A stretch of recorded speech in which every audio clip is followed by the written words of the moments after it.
এই গানটা শুনলেই টিভির সামনে হাজির হয়ে বসে যাওয়া এবং লোডশেডিংয়ে মুখ ভার করে বসে থাকা আমরাই হয়তো শেষ জেনারেশন। সাদা কালো বলে একটা টিভি ছিল, তা হয়তো আগামী প্রজন্ম জানবেই না কখনো। মারা গেছেন আয়ুব বাচ্চু, মাইকেল জ্যাকসনও অনেকদিন হলো পৃথিবীতে নেই। আর কোনো নতুন ফানি ভিডিও বানাবেন না মিস্টার বেন। নতুন প্রজন্ম হয়তো জানবেই না, কথা না শুনেও প্রাণ খুলে হাসা যায়। শুক্রবার মানেই বাংলা সিনেমা দেখার কথা মনে পড়লে এখন হাস্যকর লাগতেই পারে অনেকের কাছে। একটিমাত্র টিভি, আর সেই টিভি দেখতে ঘর ভর্তি মানুষ। সবাই মিলেও যে একটা সিনেমা দেখা যায় তা হয়তো বুঝবেই না নতুন প্রজন্ম। হয়তো মিনা মিঠুও বড় হয়ে গেছে এতদিনে। দারুণ দারুণ গল্পে তাদের প্রতিবাদী কণ্ঠ এখন আর দেখা যায় না টিভির পর্দায়। সিসিমপুরের কথা কজনই বা জানে এই প্রজন্মের।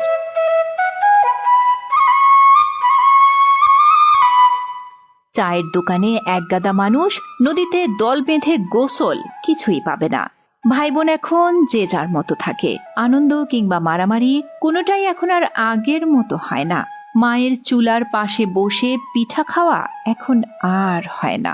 দল বেঁধে চড়ুই ভাতির আয়োজন, কলা পাতা দিয়ে দোকান বানানো কিংবা নারকেল পাতা দিয়েও যে চশমা ঘড়ি বানানো যায়, এখনকার প্রজন্ম এসব জানেই না। আক্ষরিক অর্থে এই পৃথিবীর সব থেকে ভাগ্যবান জেনারেশন আমরাই, যারা 90-এর মাঝামাঝি থেকে 2005-06 অব্দি শৈশব কাটিয়েছি। আমাদের সময় এমন একটা ঘড়ি ছিল যেটা হাতে দিয়েও গোসল করা যেত।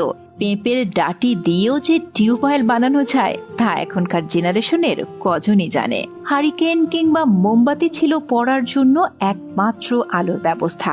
এখনকার প্রজন্ম তা হয়তো জানেই না।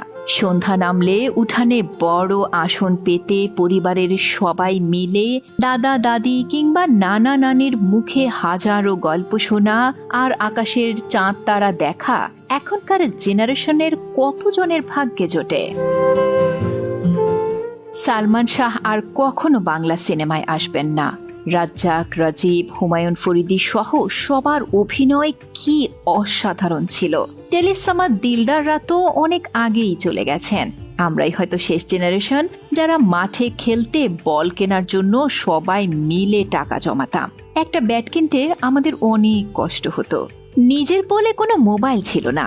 তথ্য আদান প্রদানের একমাত্র মাধ্যম ছিল চিঠি। আমরাই একটা নড়বড়ে দলকে চোখের সামনে মাথা উঁচু করে দাঁড়াতে দেখেছি। সাকিব আল হাসান, তামিম ইকবাল, রুবেল, মাশরাফিকে দেখেছি দেশের জন্য কাঁদতে, ভাঙা হাতে লড়াই করতে। জেমস, আয়ুব বাচ্চু, শিরোনামহীন মাইলসের সবচেয়ে ভালো গানের সাক্ষী আমরাই।